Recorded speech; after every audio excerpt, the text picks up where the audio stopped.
Jésus vint en Galilée dans la puissance de l'Esprit. Luc 4, 14.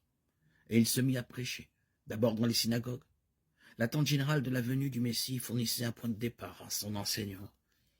Il prêchait le message de salut de Dieu. Les temps sont accomplis. Le royaume de Dieu est tout proche. Répentez-vous et croyez à l'Évangile. Marc 1, 14. C'est maintenant le moment de la décision, le temps choisi et fixé par Dieu. C'est l'heure de Dieu aujourd'hui. Les promesses sont accomplies. Par moi, Dieu agit. Dieu est à l'œuvre. Par le simple fait de cette prétention, Jésus met ses auditeurs en demeure de prendre une décision. Car pour un juif, la chose était claire. Ou bien celui qui s'exprimait ainsi était un extravagant, ou bien il était vraiment investi d'une mission divine. De nos jours, l'expression royaume ou règne de Dieu est facilement source de graves malentendus.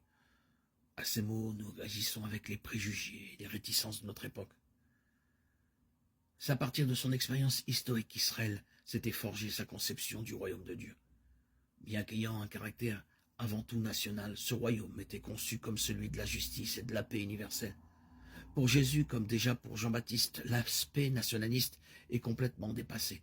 Jamais Jésus n'a dit qu'il venait inaugurer le royaume au bénéfice du seul Israël, ni qu'il voulait fonder ce royaume-là.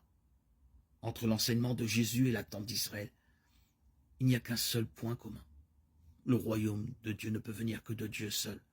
Ce royaume dans lequel les hommes pourront réaliser leur vocation divine, dans le bonheur et dans la paix, libérés de l'angoisse, de la tribulation et des puissances mauvaises.